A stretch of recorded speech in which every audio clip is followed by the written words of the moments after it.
Parlons de l'Institut de management de projet, le PMI. Il a été fondé en 1969 par 5 volontaires. Le but initial était d'établir une organisation où des personnes allaient partager leur expérience, allaient discuter sur des problèmes en vue de trouver des solutions. Aujourd'hui, le Project Management Institute, c'est une association à but non lucratif de professionnels du management de projet. Elle est aujourd'hui reconnue pour la plupart en tant que l'association qui met en avant la promotion des bonnes pratiques de conduite de projet. Donc, le PMI a commencé par offrir des certificats PMP dès les années 1984. Ces certificats consistaient à maintenir les thèmes et concepts du management de projet clairs et cohérents. Ensuite, ils ont introduit un guide appelé le PMBOK, qui est le cursus de connaissances du management de projet, qui lui a intervenu en 1987. Actuellement, rappelons qu'il y a 1 million de copies du guide PMBOK en circulation. Alors, à ce propos, en management de projet,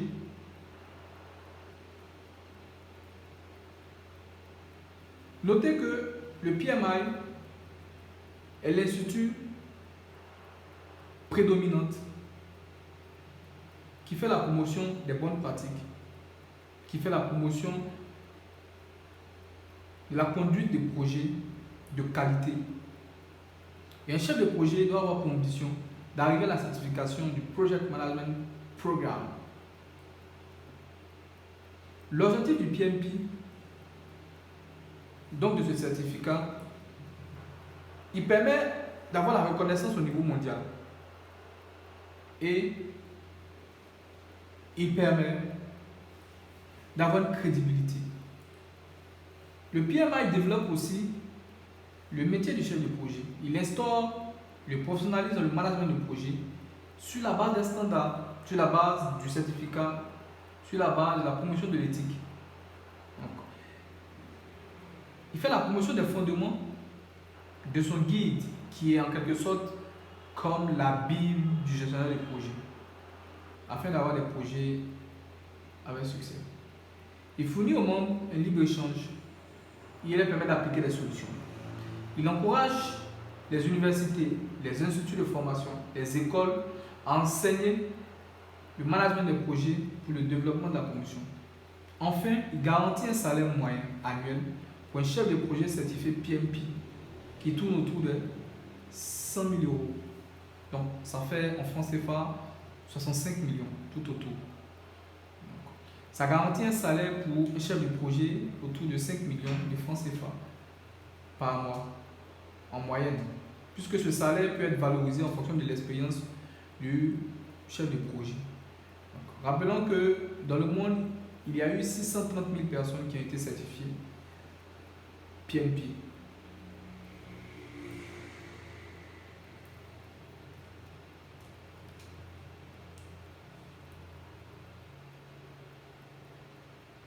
Parlons des caractéristiques du projet.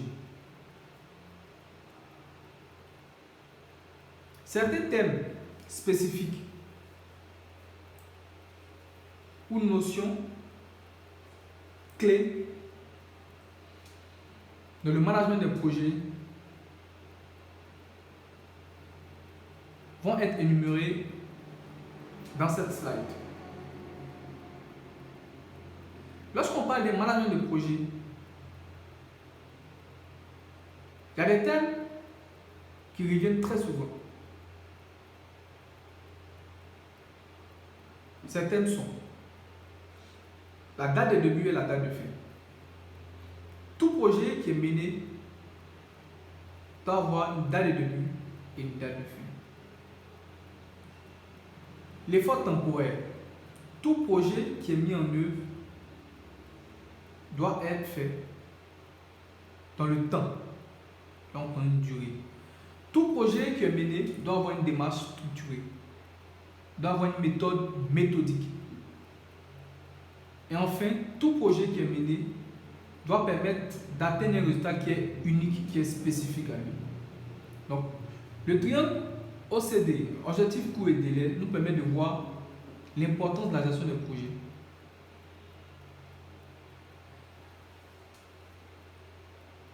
Nous pouvons apercevoir ici la décomposition d'un projet au travers de cet arbre. Tout projet qui est mené doit être décomposé en activités ou en sous-projets.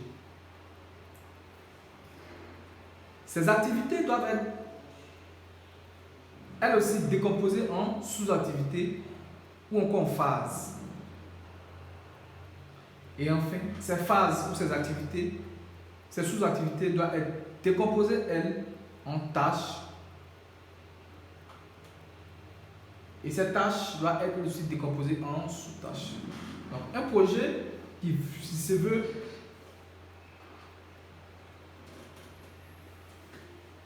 réussir doit suivre cette méthodologie de décomposition arborescence de projet. Alors, nous allons faire la différence entre le projet et une activité dite traditionnelle. Nous avons vu la définition du projet dans les slides précédents. Nous avons vu la définition de l'activité dans les slides précédents. Donc, le projet a des thèmes qui sont spécifiques, qui diffèrent de l'activité. Le projet fournit un produit qui est nouveau. Quant à l'activité, elle fournit un produit qui est connu. Le projet a une date de début et une fin qui est définie. L'activité, elle,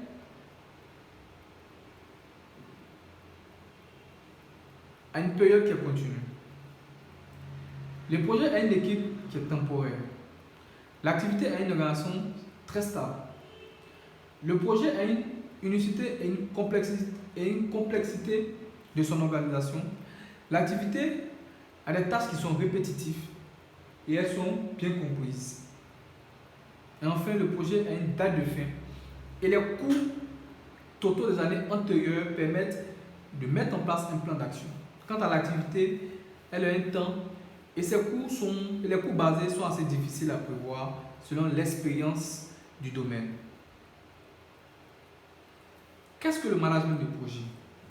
Le management de projet, c'est la mise en œuvre, l'application de connaissances, de compétences ou d'outils techniques aux activités d'un projet afin de satisfaire au maximum les exigences de ses bénéficiaires. Le management de projet est effectué en appliquant et en intégrant de manière appropriée 47 processus de management qui sont, elles, classés en 5 groupes de processus. Ces 5 groupes de processus sont ainsi énumérés. Nous avons le premier groupe de processus qui est le démarrage. Le démarrage, c'est le début, c'est le commencement.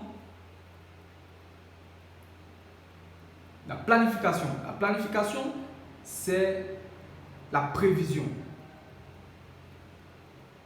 Nous avons l'exécution. L'exécution, c'est la mise en œuvre ou l'application.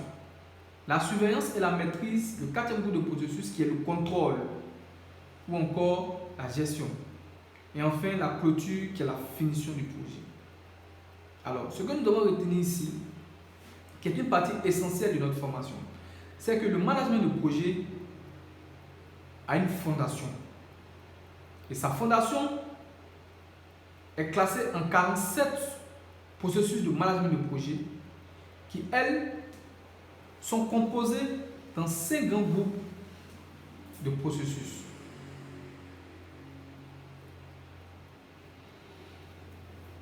Alors, nous allons voir les 10 étapes pour réussir un projet.